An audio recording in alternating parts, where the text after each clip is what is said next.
I was about to transfer my company to my son. My daughter-in-law smiled and handed me a cup of coffee. The housekeeper accidentally bumped into me and whispered, "Don't drink it. Trust me." I secretly switched cups with my daughter-in-law. 5 minutes later, she had a reaction. They thought they were so smart. They tried their best to destroy me, but they had no idea what was waiting for them. Justice would be served. Before I tell you what happened next, in that ambulance, drop a comment and let me know. Where are you watching this from? I need to know this story is reaching people who need to hear it. My name is Vincent Callahan, and at 69 years old, I thought I'd seen every kind of betrayal the business world could offer. I was wrong. The worst betrayal was waiting for me at home, disguised as a family meeting on a Tuesday morning in October. I'd built Callahan Development Corporation into a $22 million real estate empire here in Greenwich, Connecticut. The Colonial on Round Hill Road had been mine and Eleanor's for 30 years. She'd been gone for 10 now. But some mornings I still expected to find her in the kitchen. Marcus, our only child, had been working at the company for 5 years. Not exceptional. But he was family. That had to count for something. That morning, Dorothy Palmer had already brewed my coffee. She'd been our housekeeper for 20 years, quiet and efficient. But something was different today. Her hands shook as she arranged the coffee service. Her eyes kept darting toward the window. "Everything all right, Dorothy?" "Yes, Mr. Callahan. Too tight, too controlled," Marcus had called the night before. "Dad, we need to discuss the succession plan. It's time." He was 42, married to Lillian Sharp, with a chemistry background from some pharmaceutical company. She'd joined us as marketing director 2 years ago. They arrived at 10 sharp. Marcus in an expensive suit, Lillian carrying pastries and an insulated carrier with 3 coffee cups. "Morning, Dad." Marcus kissed my cheek, perfunctory like always. "Lillian brought your favorite. Dark roast from that new place on Newbury Street." Odd. Dorothy's coffee was already prepared in my favorite blue porcelain cup. But Lillian was setting out the new cups, smiling, that practiced smile. "You're so thoughtful," I said, accepting the cup. It smelled different, slightly bitter. We settled into my study. Marcus spread paperwork across the desk. "We need you to sign these today, Dad. Just formalities." I reached for my coffee.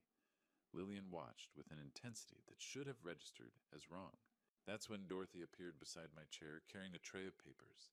She stumbled clumsy in a way I'd never seen. The tray clattered, papers scattered. Her mouth was suddenly at my ear. "Don't drink it, sir," she whispered. "Please, just trust me." Her hand knocked my arm. Coffee spilled across the mahogany desk. Marcus cursed. Dorothy apologized profusely, knocking over more things. In the chaos, Lillian grabbed one of the cups, I couldn't tell which anymore, and took a long drink.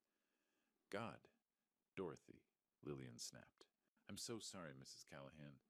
But Dorothy was looking at me, not Lillian. Her eyes held relief. 5 minutes of cleanup. Marcus irritated about ruined documents. Lillian dabbing at coffee stains on her blazer.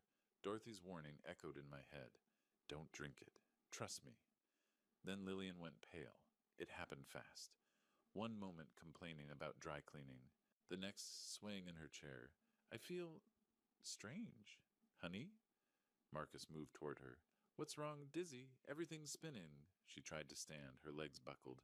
She collapsed, and I saw it. The tremor in her hands, sweat on her forehead.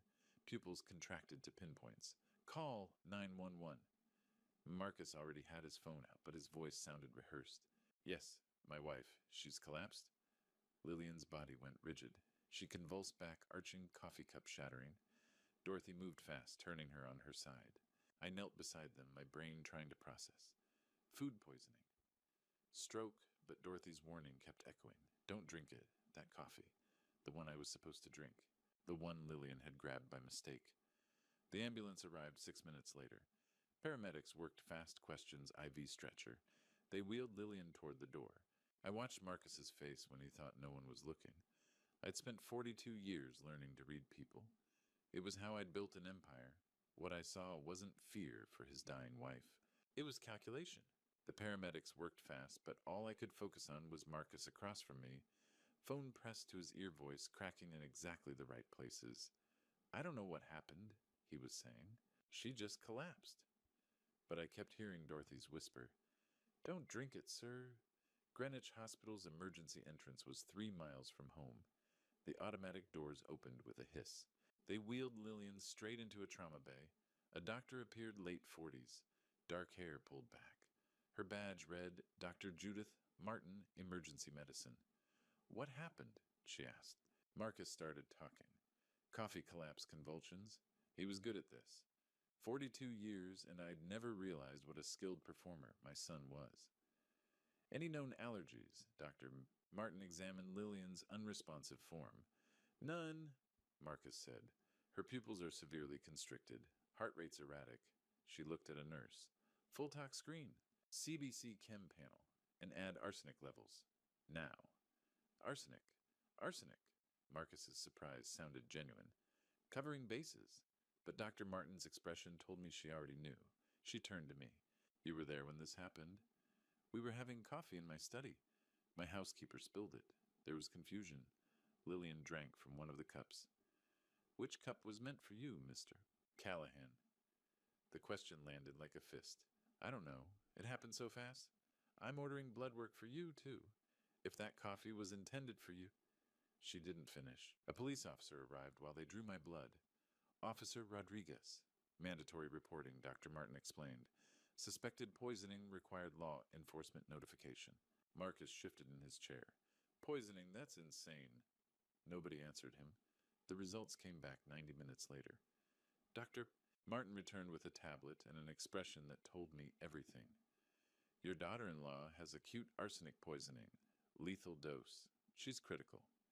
My hands stayed steady. Business training. Never show weakness. And me? You have chronic arsenic exposure, Mr. Callahan. Consistent low-dose poisoning over approximately 3 months. We're starting chelation therapy immediately. 3 months? July, August, September. The fatigue I'd blamed on age. The nausea I'd attributed to stress. The confusion during board meetings. Someone had been killing me slowly. Today was supposed to be the day it finally worked. Who has access to your food and beverages? Dr. Martin asked. My son, his wife, my housekeeper. The detective will want to speak with all of them. Through the consultation room window, I could see Marcus in the hallway. Phone out, fingers moving fast across the screen. Texting someone. Destroying evidence, maybe. I'd taught him everything about business. How to read a balance sheet. Negotiate a contract spot. Weakness. But I'd also taught him without meaning to how to hide what you really felt. How to perform. He looked up. Our eyes met through the glass. For just a second, his mask slipped. Not guilt. Not fear. Just that same calculation. Like he was solving a problem. Planning his next move. My son. The boy I'd raised. The man I'd built a legacy for. I'd been a businessman for 40 years. I'd survived market crashes, hostile takeovers, recessions. I knew the difference between bad luck and deliberate sabotage. This wasn't an accident. This was murder. Premeditated, methodical, patient. And watching my son throw that pane of glass in Greenwich Hospital's emergency wing, one thought kept echoing through my mind: I was supposed to be dead. I found Dorothy the next morning in the hospital chapel. Alone in the last pew, rosary beads in her hands, tears streaming down her face. She looked up when my footsteps echoed on stone. Mr. Callahan, I'm so sorry. I sat beside her. The chapel smelled of furniture polish and old hymn books, scents that meant Eleanor. Sunday mornings, a life that felt impossibly distant. You saved my life, Dorothy. I should have told you sooner. Her hands shook. I saw her 6 weeks ago, Mrs. Lillian, in the kitchen before breakfast. She had a vial, clear liquid. Put drops in your coffee, stirred. It walked away like nothing happened. She pulled a small spiral notebook from her purse. Inside, 3 months of careful handwriting. Dates, times, observations. July 15th. Mr. C complained of nausea. Mrs. L in kitchen alone at 6:30 a.m. August 3rd. Mr. C dizzy during phone call. Coffee prepared by Mrs. L. September 10th. Mr. C confused in board meeting. Mrs. L made coffee that morning. You kept getting sicker, Dorothy said, only on days when she was here early, when she insisted on helping with breakfast. Her phone showed photos blurry but clear enough. Lillian at my kitchen counter, small vial in hand. Another Lillian's purse open vial, visible inside. I recorded them talking too, my phone in my apron pocket. The sound's terrible, but you can hear. She played audio, muffled distant like listening underwater, but I could make out voices. Marcus and Lillian somewhere in my house. The final dose? Lillian's voice. When he signs the company over? Marcus. Another recording from a week ago. Symptoms are perfect. Just need him to trust us one more time. I sat in that chapel pew, listening to my son plot my murder. Why didn't you tell me? I asked. You loved him so much. You were so proud. I was afraid you wouldn't believe me, that you'd fire me and then I couldn't protect you anymore. Her voice broke. 20 years ago, my daughter needed surgery. Neuroblastoma. Stage 3. Insurance wouldn't cover experimental treatment. You paid everything. $400,000. You saved her life. She looked at me with red-rimmed eyes. I couldn't let them kill you. I owed you my child's life. You didn't owe me anything. I owed you everything. The chapel door opened. A woman in her early 50s practical suit badge on belt. Vincent Callahan. I'm Detective Karen Bradford, Greenwich PD. Dr. Martin said you might be here. We moved to a consultation room. Bradford recorded everything. Dorothy showed the notebook photos, played the audio. Her hands shook the entire time. Mrs. Palmer, why didn't you report this earlier? I was scared. Mr. Marcus threatened to fire me twice last month. Said I was too nosy. I thought if I accused them without proof, but you gathered proof. I had to. Bradford studied the evidence, listened to the recordings 3 times, finally looked at me. Mr. Callahan, based on this evidence, your son may be involved in conspiracy to commit murder. We'll need search warrants for your home, your son's residence, his office. She paused. Is there anything else you haven't told us? I thought about the cameras. The ones I'd installed 3 weeks ago when my businessman's instincts told me something was wrong. The cameras that had captured everything. Not yet, I said. Bradford's eyes narrowed. She knew I was holding something back. When you're ready, we'll need to know everything. That afternoon, I made a decision.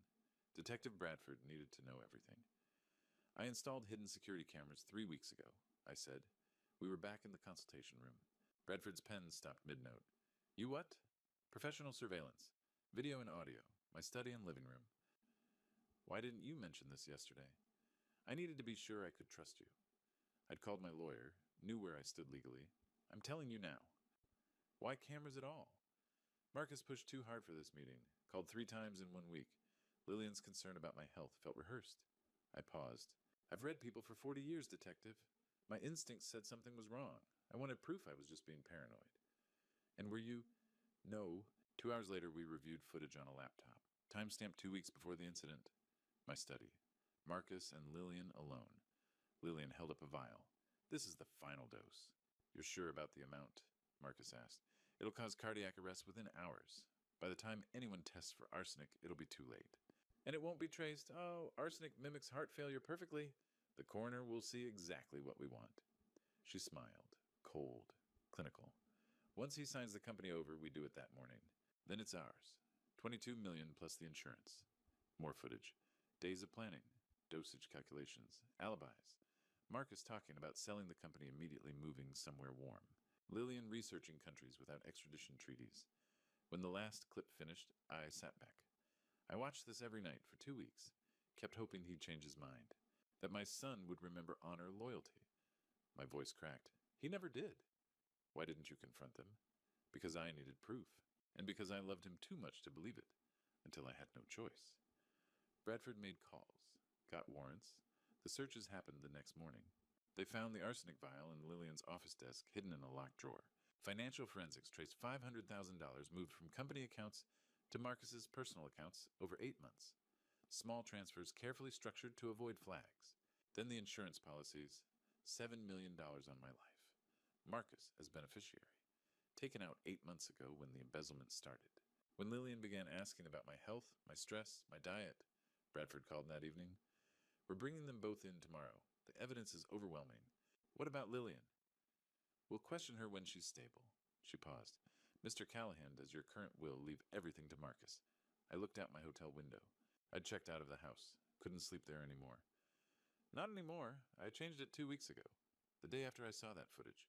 Changed it how, if Marcus betrays me, he inherits nothing. Everything goes to a foundation for elder abuse prevention. Bradford was quiet. So your son tried to murder you for an inheritance he'd never receive? Yes. Does he know? Not yet. I smiled without humor. But he will. Day 4. My lawyer slid a document across the table to Detective Bradford. The codicil is dated 2 weeks before the incident, he said. Bradford read aloud. Should my son, Marcus Callahan, be found to have committed betrayal through violence, theft, fraud, or attempted harm, the entirety of my estate shall be placed in trust for the Callahan Foundation for Elder Protection. She looked at me. You wrote this the day after you saw the footage. Yes. I couldn't let him inherit what he was willing to kill me for. So he murdered you for $22 million he'd never receive. That's the irony. He destroyed his life for nothing. Bradford's phone rang. She stepped out, returned minutes later. A woman just walked into Greenwich PI. Lisa Henderson. Worked with Lillian at Bellingham Pharmaceuticals. Says arsenic went missing from their lab 6 months ago. 6 months. Before the poisoning even started? Lisa Henderson was 43 nervous guilt across her face. I should have reported it sooner. Tell us what happened, Bradford said. Last March, our inventory showed arsenic trioxide missing, maybe 50 grams. Lillian had been asking strange questions. How long arsenic stays detectable?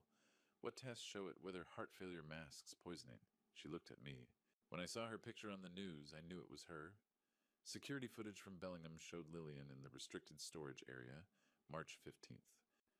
2 minutes inside, leaving with lab coat pockets, fuller than before. This proves premeditation, Bradford said. 6 months of planning. The arrests happened 2 weeks later, Bradford called after. We took Marcus at 6 a.m. He asked to see you. What did he say? He wanted you to visit. Talk to him. I said nothing. Lillian's been transferred from the hospital to county jail. Both charged with conspiracy to commit murder, attempted murder, embezzlement, theft of a controlled substance. Bail denied for both. Trial's probably 6 months out. His lawyer will try to blame Lillian, I said. I know, but the cameras don't lie. 6 months later, I walked into Stamford Superior Court. The courtroom was packed media sketch artists, spectators drawn by headlines. The son who poisoned his father for millions. Marcus sat at the defense table in a suit I'd bought him last Christmas. His attorney, Richard Holloway, whispered something. Marcus nodded. Then he saw me, tried to arrange his face into remorse. But I'd watched those camera recordings too many times. I knew what real Marcus looked like. The bailiff spoke.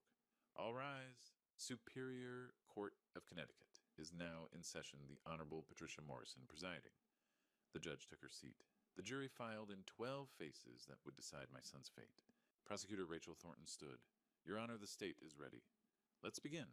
As Thornton outlined the charges, the systematic poisoning, the embezzlement, the insurance fraud, I thought about those hidden cameras. The footage the jury would see. Marcus and Lillian plotting my death in their own voices. My son had spent 8 months planning my murder, stole $500,000, took out $7 million in life insurance, slowly poisoned me for 3 months, and on that final day he'd handed me coffee with a smile, knowing it was meant to kill me. All for an inheritance he'd never receive. The codicil I'd written ensured that. Every dollar he'd tried to steal, every asset he'd killed for it, would all go toward protecting other families from people like him. Marcus wanted my legacy. Now my real legacy was making sure other sons didn't murder their fathers. I looked at the jury. 12 strangers who would hear the evidence, see the footage, learn the truth. Justice was about to be served. Day 3. The courtroom went dark as prosecutor Rachel Thornton started the video. Ladies and gentlemen, you're about to hear the defendants in their own words. Planning murder, laughing about it. The screen came alive. 20 feet high. My study. Marcus and Lillian, 2 weeks before the poisoning. Marcus's voice filled the room. I can't wait until the old man is gone. That company should have been mine years ago. I forced myself to watch. The jury needed to see my reaction to know that even now it destroyed me to hear it. Lillian on screen. His blood work will just show heart failure. Perfect crime. A juror gasped. Others leaned forward. Another clip. Marcus laughing. Tomorrow morning, by evening, we'll be millionaires. The laughing. That was what broke the room. Not just the words, but the joy in his voice. The happiness at my death. A juror covered her mouth. Another shook his head, staring at Marcus. Marcus kept his eyes down. Wouldn't watch himself plot murder. 10 minutes of footage. Dosage discussions. Timing. What they'd buy with the insurance money. When the lights came up, the courtroom felt heavier. Like everyone had witnessed something they couldn't unsee. The prosecution calls Dorothy Palmer. Dorothy walked to the stand in a navy dress, hands clasped.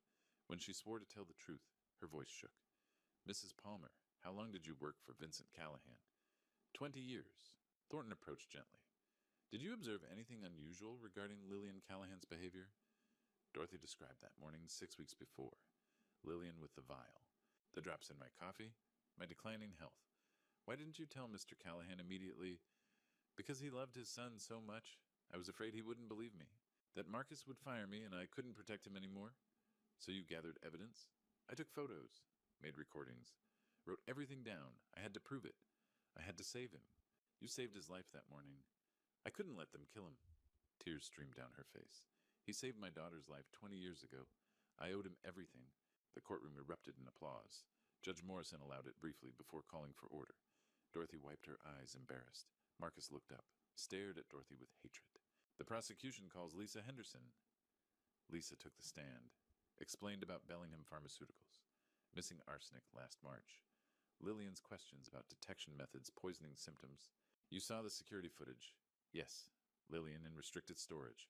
Her lab coat pockets were full when she left. What did you think when you saw the news? I knew I should have spoken up sooner. More witnesses. A financial analyst traced the embezzlement, $500,000 over 8 months. An insurance investigator found the policy's $7 million Marcus as beneficiary, each piece built on the last. Systematic. Methodical.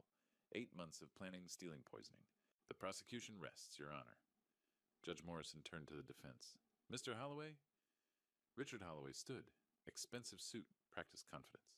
Your Honor, the defense will show that Marcus Callahan was manipulated by a woman with expertise in chemistry and psychology, that he was another victim of Lillian Callahan's scheme. I watched the jury. They'd just watched Marcus laugh about my death, heard him say the company should have been his, listened to him plan how to spend the inheritance. Holloway was going to blame everything on Lillian, paint Marcus as weak, manipulated, afraid. But the cameras didn't lie, and the jury had seen the truth. Holloway stood before the jury, voice earnest. Marcus Callahan is not a monster. He's a man who fell under the influence of a sophisticated manipulator, a woman with expertise in chemistry psychology, someone who knew exactly how to control him. He was afraid to refuse her, afraid of what she might do. Prosecutor Thornton rose for rebuttal, didn't raise her voice, didn't need to. The defense wants you to believe Marcus Callahan was a victim. Let me show you what a victim sounds like. She played the footage again, just one clip. Marcus's face filling the screen.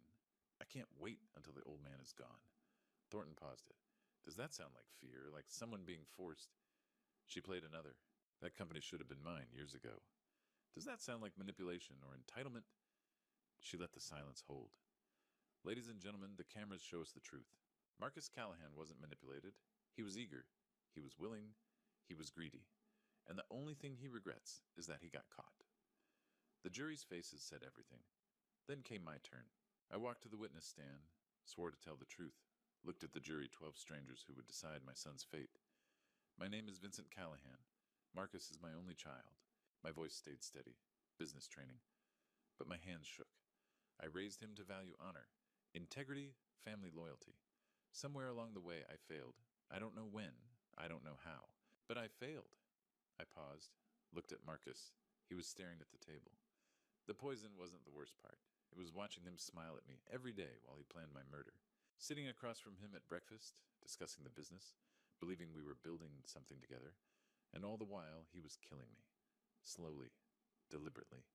My voice cracked. I installed those cameras hoping I was wrong, praying my son would remember the values I tried to teach him, that he'd choose love over money. I swallowed hard. He chose money, every single time. I turned to face Marcus directly. He finally looked up. Marcus, you didn't just try to kill my body. You killed the father who loved you. That man is gone. He died the moment I saw that footage. And he's never coming back. The courtroom was silent. I returned to my seat. Felt every year of my 69 years in that walk. The jury deliberated for 6 hours. When they returned, their faces told me everything before the 4 women spoke. On the charge of conspiracy to commit murder, in the first degree, we find the defendant, Marcus Callahan, guilty. Marcus's shoulders sagged. On the charge of attempted murder in the first degree, guilty. On the charge of embezzlement, guilty. For Lillian the same. Guilty, guilty, guilty.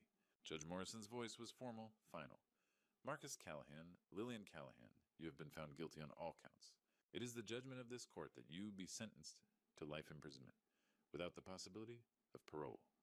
Life without parole. My son would die in prison. They put him in handcuffs, led him toward the door. He looked back at me once, just once. I waited for something.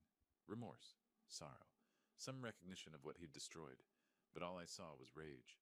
Not guilt over what he'd done, just fury that his plan had failed. My son was gone. He'd been gone long before Dorothy spilled that coffee. 3 weeks after the verdict, my lawyer executed the will Marcus had tried to kill me for. All assets of the Callahan estate, the $22 million development company, the Greenwich property, the investment portfolios, the commercial real estate holdings transferred into an irrevocable trust, the Callahan Foundation for Elder Protection. Marcus got nothing. When the prison chaplain informed him, they said he destroyed his cell, threw his cot against the bars, screamed until guards restrained him. They put him in solitary confinement for 72 hours. The chaplain visited me a week later. Professional courtesy, he said. He thought I should know that Marcus, sitting alone in that empty cell, had whispered to himself, "I killed him for nothing." There would be no redemption arc for my son. Lillian filed an appeal in June. The Connecticut Supreme Court denied it without comment. She remains in maximum security at York Correctional Institution, serving life without possibility of parole. I sold the Greenwich house in early May. Too many ghosts, I told the realtor. She nodded, understanding more than I'd said. Everyone in Greenwich knew the story by then. The poison, the housekeeper, the hidden cameras, the son who'd chosen murder over love. I established the foundation's headquarters in downtown Stamford, 3,000 square feet of modern office space, with accessible design, warm lighting, and a mission wall displaying our core values. Not a mansion, a workspace, a place where survivors could walk through the door and feel safe. Our mission was straightforward: protect elderly Americans from abuse, financial exploitation, physical harm, emotional manipulation, neglect, especially when the abuser was family. We offered legal aid, investigative support, emergency safe housing, counseling services, and advocacy. Dorothy Palmer became our executive director. The woman who'd served me coffee and toast for 20 years now led a staff of 9 professionals, 3 attorneys, 2 social workers, 2 investigators, an office manager, and a community outreach coordinator. She'd saved my life by spilling a cup of poisoned coffee. Now she was building systems to save hundreds more. The transformation was remarkable. Dorothy, who'd once deferred to everyone, now commanded conference rooms. She negotiated with prosecutors, challenged defense attorneys, spoke at community forums. Her voice, soft but unshakable, carried the weight of someone who'd faced evil and refused to look away. James Mitchell called 2 weeks after the verdict. We'd been roommates at Yale 47 years ago, business partners for 15, and friends through every season of life. He'd attended Eleanor's funeral. He'd been at our company's 25th anniversary, and when Marcus graduated business school, James had been there too proud as any uncle. "I heard what you're doing, Vince," he said. I won in. He joined our board of directors and donated $100,000 to our startup fund. "You know what I've learned," James said at our first board meeting, looking around the table at Dorothy, our lead attorney, Sarah Brown, and our financial director, Michael Torres. "Family isn't who you're born to. It's who shows up when it matters." Dorothy met my eyes across the conference table. A slight smile, an understanding that needed no words. We were building something bigger than revenge, bigger than grief. We were building a legacy that couldn't be poisoned. Within 3 months, we'd intervened in 12 cases. 3 resulted in criminal prosecution. We'd recovered over $400,000 in stolen assets and relocated 7 survivors to safe housing. One case still visits me in quiet moments. Margaret Brennan, 76, a retired librarian from Norwalk. Her daughter-in-law had systematically drained her accounts for nearly 2 years, $200,000 gone. Margaret's son, working long hours in Boston, had no idea his wife was stealing from his mother. When we presented the bank records, the forged signatures, the shell company documents, Margaret's son wept. Then he called the police himself. Margaret came to our Stamford office 3 days after her daughter-in-law's sentencing. She took both my hands in hers, tears streaming down her weathered face. "You saved my life," she whispered, "just like Dorothy saved yours." I looked across the room where Dorothy stood reviewing intake forms with Sarah. "No," I said gently. "We're just passing it forward." That evening, Dorothy brought 2 cups of coffee into my office. The rich aroma filled the space between past and present, poison and safety, family lost and family chosen. She set 1 cup in front of me, steam rising, warmth without fear. "To second chances," Dorothy said. I raised my cup to meet hers. "To chosen family." We drank together, survivor and savior, building something good from something terrible. Outside our windows, Stamford's autumn lights glittered against the dusk. And for the first time in a year, I felt something I thought Marcus had killed forever. Hope. 18 months after the verdict, I stood in our foundation's downtown Stamford office, watching the sunrise paint gold across Long Island Sound. The Callahan Foundation for Elder Protection had helped 83 families in its first year. We'd recovered over $3 million in stolen assets. We'd seen 7 adult children convicted of financial exploitation.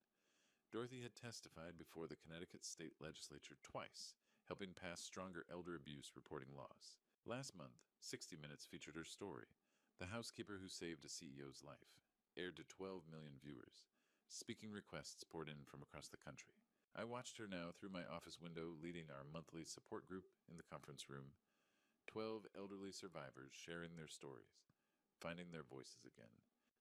Dorothy Palmer, once my housekeeper, now executive director of a nationally recognized nonprofit. Time magazine had just named her to their 100 most influential people in healthcare. She'd transformed her quiet courage into a movement. Morning, Vince? I turned. James Mitchell stood in my doorway, 2 coffees in hand. My old college roommate visited every Thursday now. We'd have coffee review cases talk about everything except business. Real friendship, the kind that doesn't keep score. Marcus sent another letter, James said, carefully setting my coffee down. The 9th one in 18 months. All unopened, stacked in my desk drawer. Still not ready, I said. James nodded. He understood. Some betrayals don't heal with time. They just become scars you learn to live with. My phone buzzed. A text from our social worker, Miguel Santos' new referral. 82-year-old man's son pressuring him to sell house strange financial activity? Feels familiar. It always did. Another case, James asked. Always another case. I picked up my coffee, Dorothy's special blend made with care every morning. Safe, warm. A daily reminder that some people choose loyalty over convenience.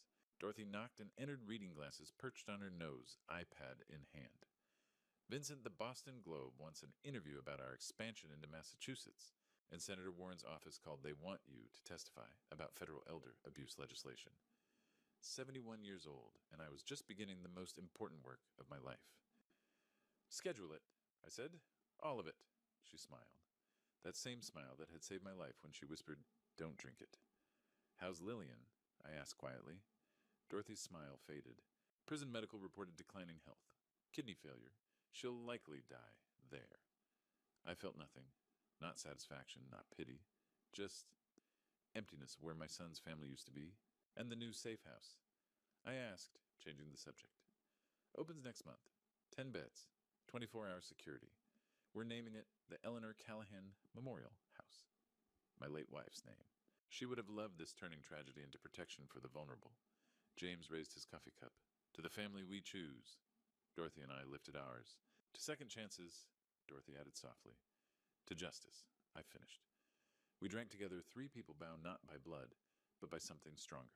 Purpose, loyalty, love. Outside Stamford was waking up. Somewhere in this city, another elderly person was being exploited by someone they trusted. But today they had somewhere to turn. They had us, my real family.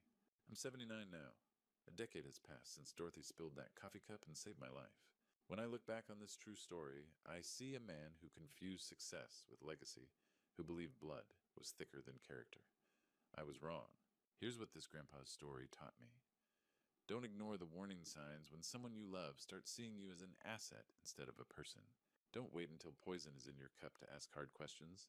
And don't ever confuse loyalty with biology. I thank God every morning that Dorothy had the courage to act when I was blind to the truth. I thank God that He put someone in my path who valued integrity over comfort. And I thank God that He gave me a second chance to build something that matters not. A company worth millions, but a foundation that protects the vulnerable. The Callahan Foundation has now helped over 300 families. Dorothy was recently named Time Magazine's Person of the Year for Elder Advocacy. Marcus writes me letters from prison. I don't open them. This is a true story that still feels impossible, a grandpa story I never imagined telling. But if sharing this true story protects even one elderly parent from their own child's greed, then perhaps the betrayal had purpose. Real family isn't born, it's built. Choose people who choose you back. If this story moved, you please leave a comment below sharing your thoughts. Subscribe to this channel so you never miss another grandpa story that matters. And if you know an elderly person who might be at risk, please share this video.